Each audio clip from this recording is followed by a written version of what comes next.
Rivadupixent, the most prescribed biologic in asthma. Also approved as an add-on treatment for adults with COPD that is not well controlled, and with a specific marker of inflammation. Thanks for watching News 12 on your side.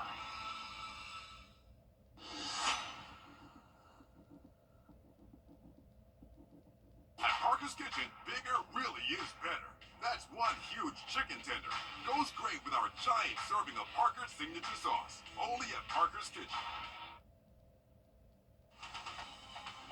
Live from Augusta, you're watching News 12, first at 4.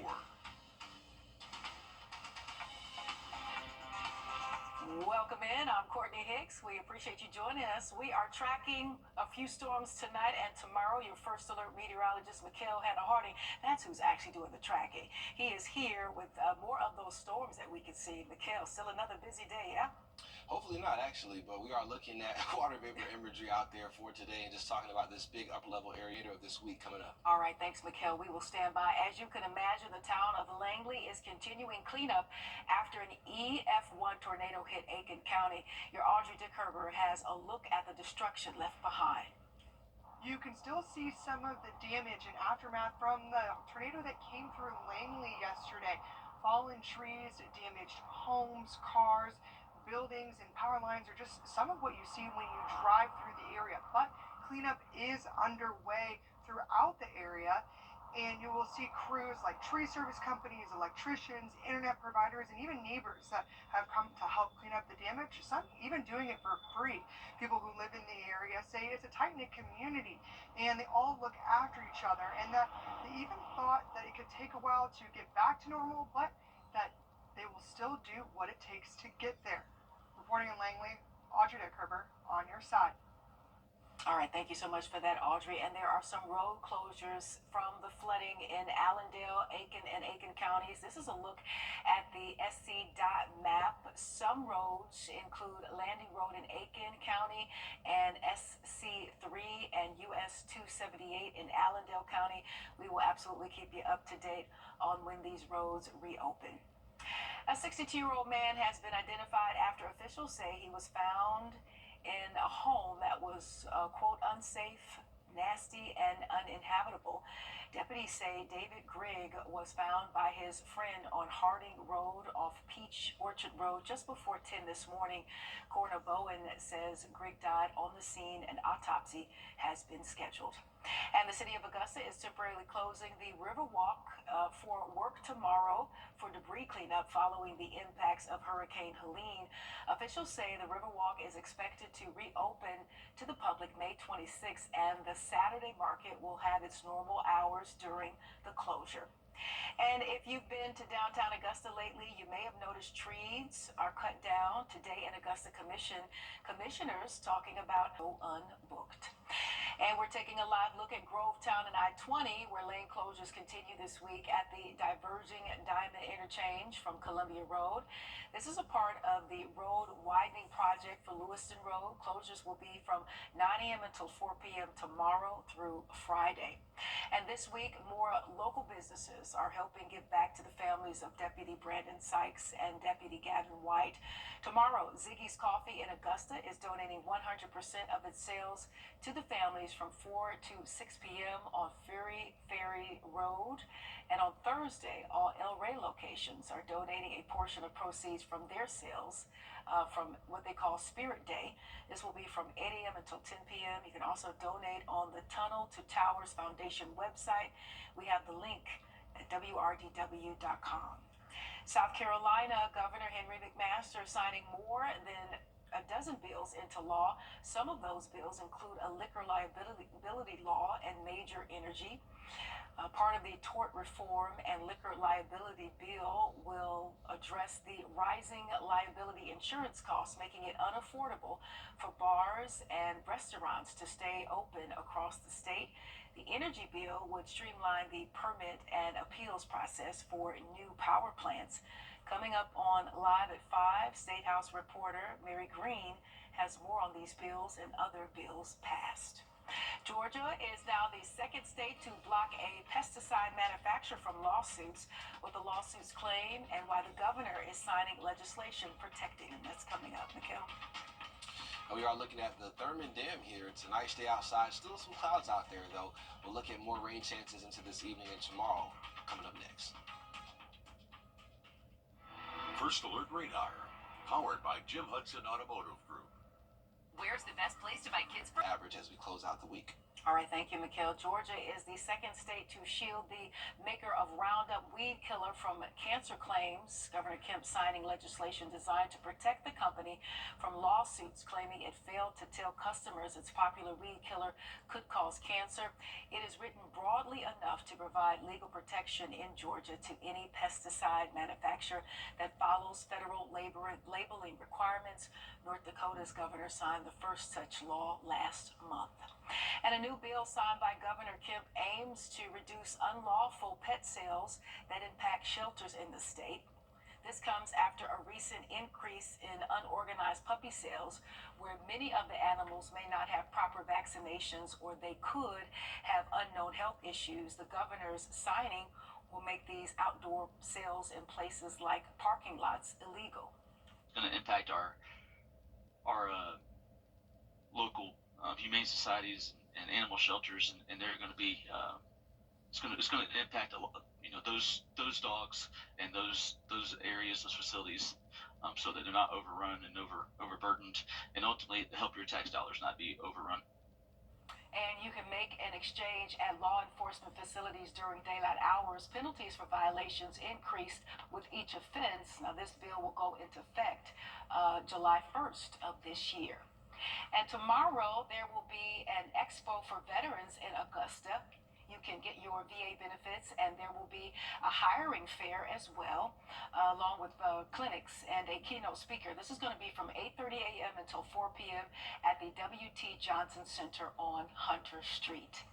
And this Saturday, the Thunder over Evans returns to Evans Town Center Park in celebration of Armed Forces Day. There will be a drone show, music, fireworks, and a tribute to those who serve in the military. It's going to be free. Gates open at 5 with a community address at 6. And get ready for the fireworks. They'll be right around 9:15. Sounds exciting.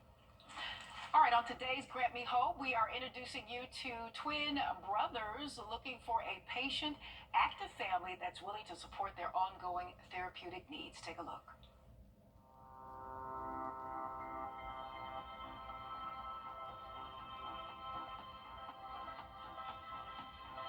It's Elijah, and I'm 14. My name is Elisha, and I'm 14. I want to get a job, you know what I'm saying? Not well paying, but like good paying. I want to get like a degree and try out for bioengineering. I would probably go in the military and then get a job like some type of mechanic or like some engineer job. One thing I like about school is the social interaction. Especially my favorite class is my hard work class. I like school because of my friends. What I do in my pastime is play basketball, sleep, and do gaming. I do in my pastime is I play basketball outside, go to football, or play on my game, or text. I'm good at baseball. He's good at basketball, but I'm not really at baseball. Yes, I am. My kid, he hit me in the head with baseball by accident. I was in that CS place. He played that baseball. See, I broke his ankles in basketball, so one thing is important to be together with me and him. Just to have the thought of him when I have a bad day, we can stick up for each other. What we can bring to a family is support, trust, and care.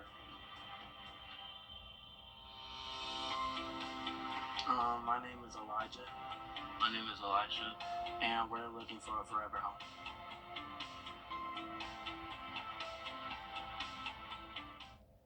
All right, nice, handsome young men there. News 12 is a proud partner with the nonprofit Grant Me Hope, which works to find homes for children who are in the foster care system. We're a little bit older, like those twins you saw there. If you'd like to learn more, head to WRDW.com and search Grant Me Hope. Good-looking young guys there, Mikhail. Need to find them a home ASAP. Absolutely. Sure, definitely hoping they find their forever home. And we are tracking the potential for some more showers and storms through Wednesday, looking drier by Thursday. We'll talk about your forecast again coming up. At Parker's Kitchen, we go big. Our catfish sandwich. It's huge, bigger than the bun, with an extra large serving of Parker's signature sauce. At Parker's Kitchen. Mini heat wave finishing off the work week coming up. Oh, wow. Okay, Mikhail, thank you so much. The town of Langley is continuing cleanup after an EF1 tornado hit Aiken County. This is video from the damage at the Langley Fire Department. As you can see, the roof was torn off. Lots of damage there. Trees are knocked down. Cars were damaged as well. People telling us today it is a tight-knit community with everyone coming together for cleanup efforts. And there are some road closures still from flooding in Allendale and Aiken counties. This is a look at the SC.map. Some roads, including Landing Road in Aiken County and SC3 and US 278 in Allendale County. We will definitely keep you updated as these roads reopen. We have a link to the road closures on Wrdw.com. A 62-year-old man has been identified after officials say he was found in a home that was, quote, unsafe, nasty, and inhabitable. Deputies say David Grigg was found by his friend on Harding Road off Peach Orchard Road just before 10 this morning.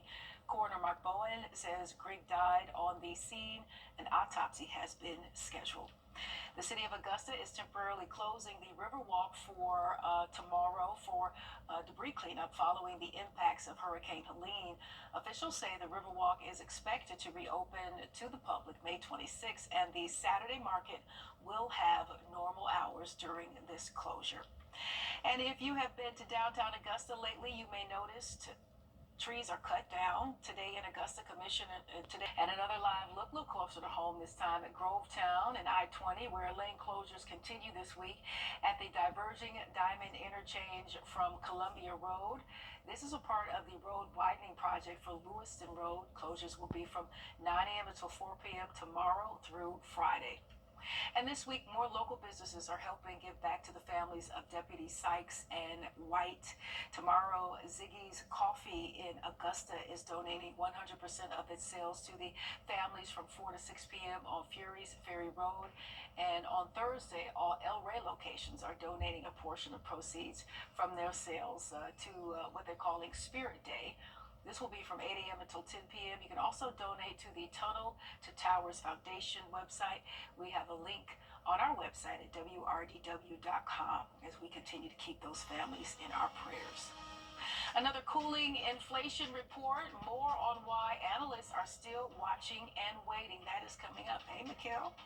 Hey, Courtney, we're tracking the potential for some hit or miss storms into this evening and even tomorrow as well, but drier by Thursday. Getting hot. We'll track it all coming up next. You've put up with your old Sunday, Monday, Tuesday. Low rain chances coming back into the forecast Saturday and Sunday, but most of us should stay dry. All right, we'll take it. Thank you, Mikhail. New at 4, Langley Fire Department is thanking the community for their help as they clean up from yesterday's tornado. They are thanking the GVW, Midland Valley Fire Departments, and Unity Outreach Church, along with Midway Grill, for providing food. The department says they are grateful for a supporting community and say, quote, please continue to pray for us as we begin the cleanup of our headquarters. And some overall good news for inflation cooling for a third straight month in April, but as Kelly O'Grady reports,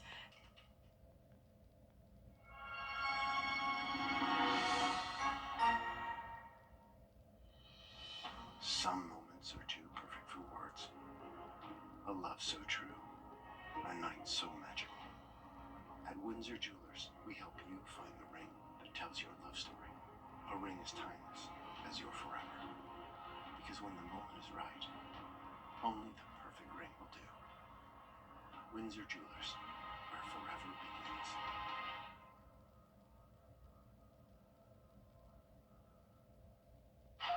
Touch can mean specialist today.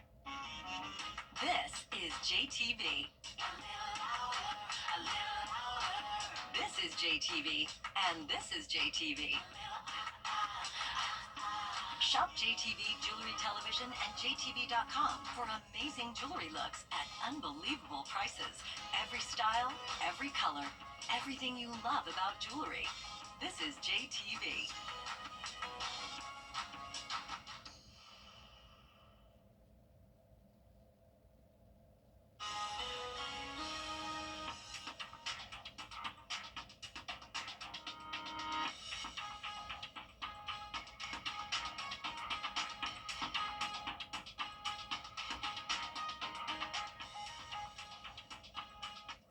And we have a safety alert for you this afternoon. The Burke County Sheriff's Office is warning about a scam, saying people are receiving calls from someone claiming that your loved one is in jail and needs to be released. The Sheriff's Office says they will never call you asking for money over the phone. If you receive one of these calls, they say to hang up immediately and do not send any money or give out personal information. You should also call the Sheriff's Office, Mikhail.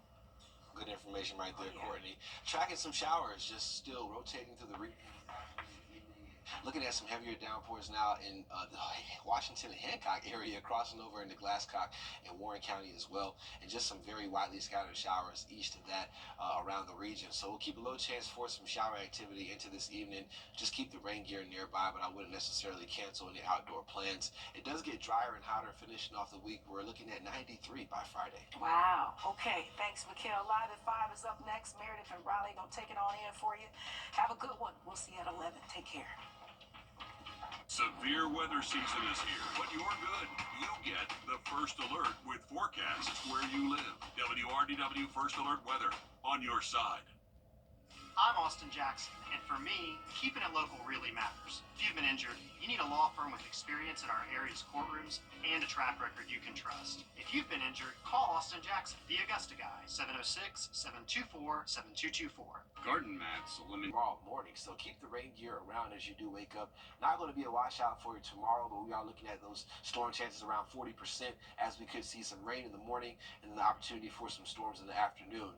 It is going to be getting hotter though, closing out the work week with temperatures in the 90s by Friday, so stick around to hear more about that. All right, thank you so much, Mikhail. An investigation is underway after an Aiken County teacher is accused of allegedly physically and verbally abusing children at Red Cliff Elementary.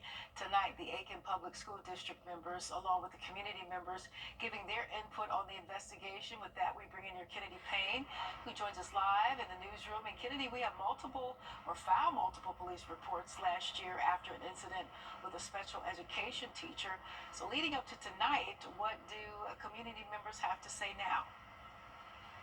Well, there were mixed emotions tonight at the Aiken County School Board meeting, with parents saying they've had nothing but positive experiences with the school, to others outlining claims of abuse from staff and calling for something to be done.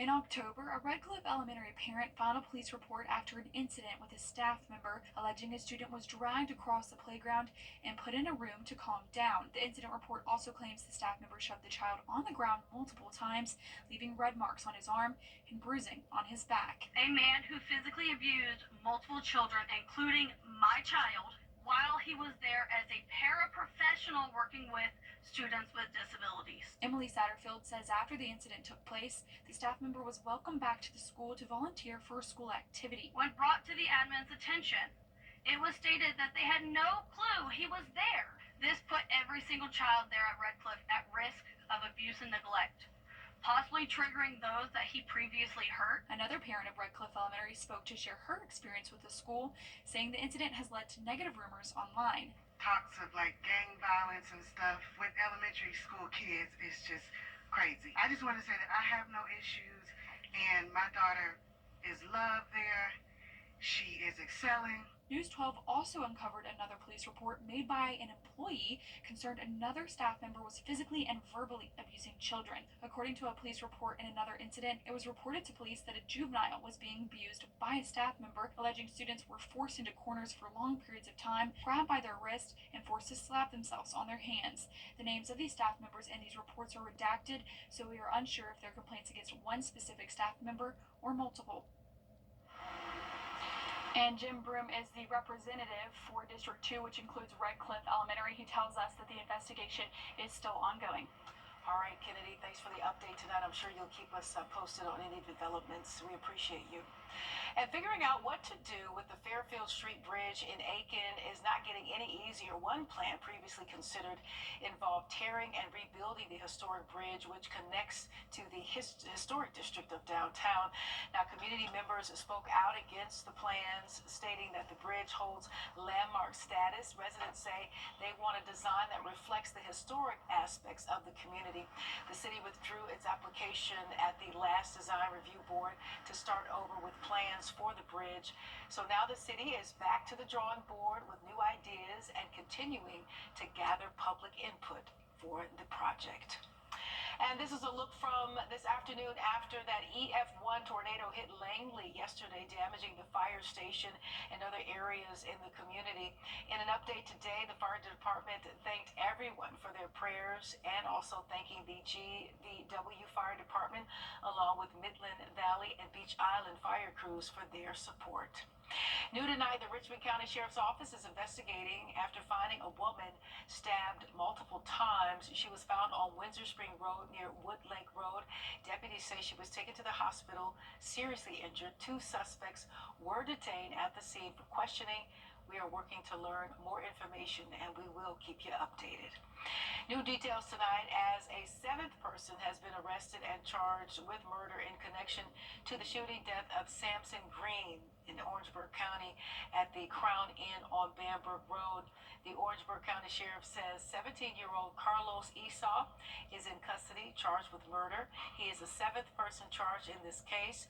Back on Friday, 24-year-old Keziah Banton was charged with accessory after the fact to murder Esau Jones, Titus Banton Jr., and Daquan Millhouse Keat charged with murder. Nathaniel Roberts and Shadid Smith are charged with accessories to murder. And Sean Diddy Combs, former girl. You have until June 1st to submit the survey. You have the link at our website. You can fill it out, wrdw.com, or our News 12 app. You can search zoning. The Riverwalk is closing tomorrow for about 2 weeks for Hurricane Helene cleanup. It is expected to reopen on Monday the 26th, and that Saturday market will run its normal hours. And you can show your support for injured Columbia County Deputy Gavin White and the family of fallen Deputy Brandon Sykes. Tomorrow, Ziggy's Coffee in Augusta on Furry's Ferry Road will donate 100% of its sales from 4 to 6 p.m. And El Rey is hosting a Spirit Day donation drive on Thursday. Both locations will donate 15% of its sales to the family and Deputy White as he continues his recovery. And to some good news now, out of Aiken County, the public school system or the district introduced a 17-year-old student who was recognized for getting a perfect score on the ACT. Check it out. ACT score of 36, a perfect score. This is Midland Valley High School senior Jonathan Dixon, recognized for his perfect score of 36 for the ACT. He is among the top 2% of students, that's nationwide, with that score.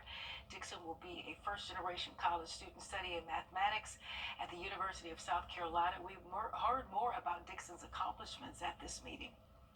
He's been accepted to 85 colleges.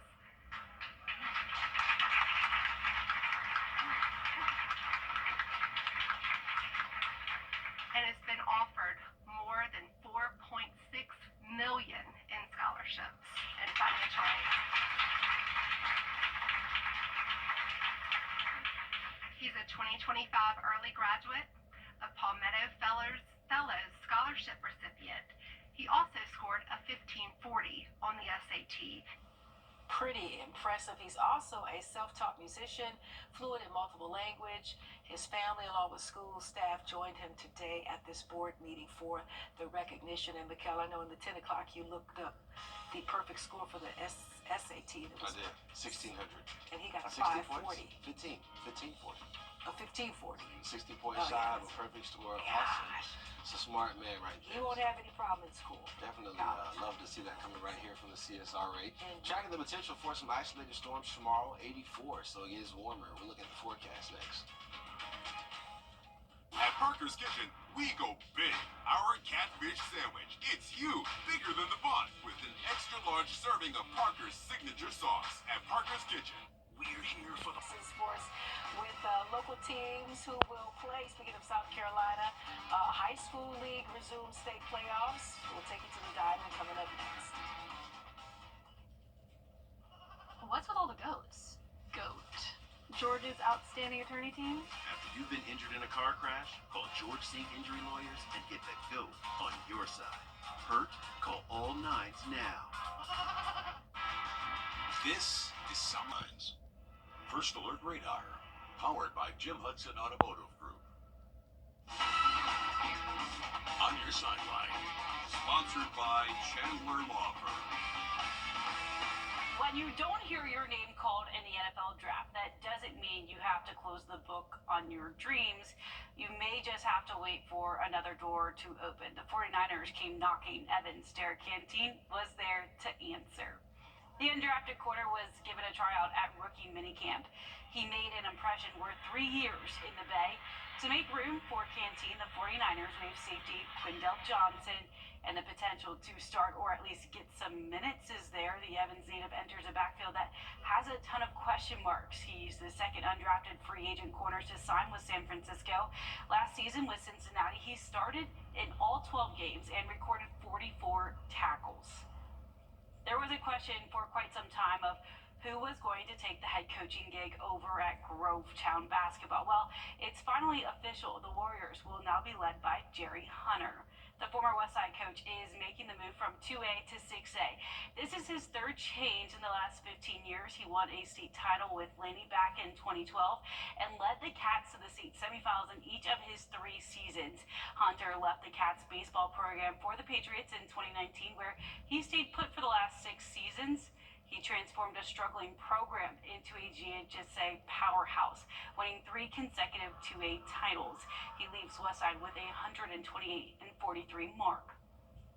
After waiting 3 days to get in the next leg of the playoffs from the rain, the South Carolina High School League was able to resume play, putting the green light on our district championship games and those still fighting for a landing spot. Up first, North Augusta traveled to Midland Valley. This is the 3rd time the Jackets have played a region and local opponent in the playoffs this go-around. Midland Valley gave the Jackets their first loss in the playoffs. Both now facing double elimination. North Augusta played the small ball game and gets bases loaded. Catcher misses the plate just after this small hit. There we go. Boom. She can't make it. Yes, she does, but her foot leaves the plate, and they get a run score there. They take a 3-1 lead over the Valley. 2 on, 1 out. Emily Cloy sends this one. Oh, boy. That's a 3-run homer. Jackets go on to win 7-3. They now face South Florence in the Lower State District D Championship. North Augusta hosting Gilbert in the Lower State District A Championship.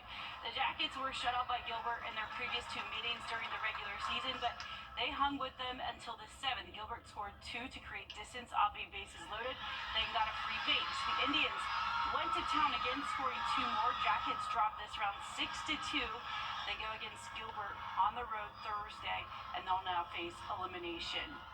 Over at Strong Thurman, the Rebs hosting Andrew Jackson in the Upper State District 4 Championship.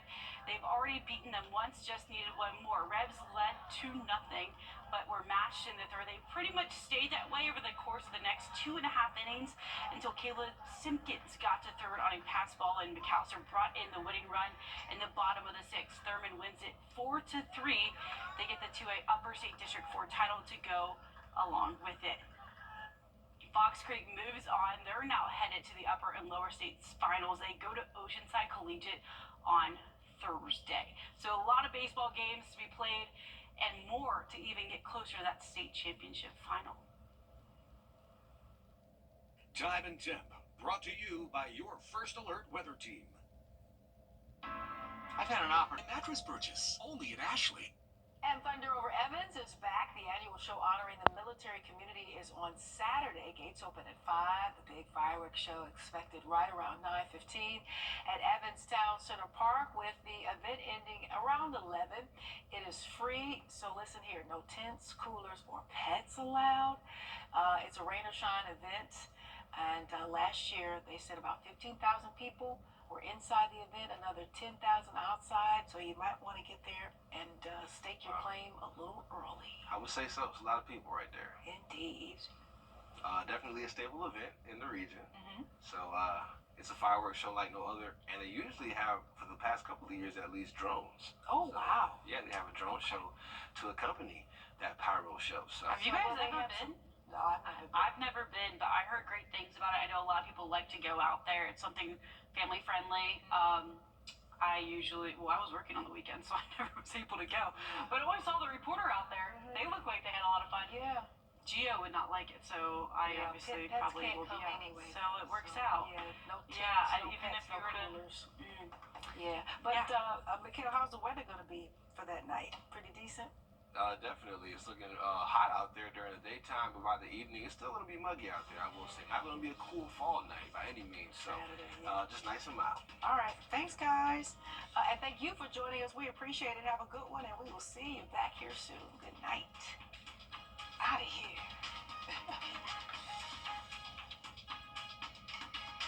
Where's the best place to buy kids' furniture?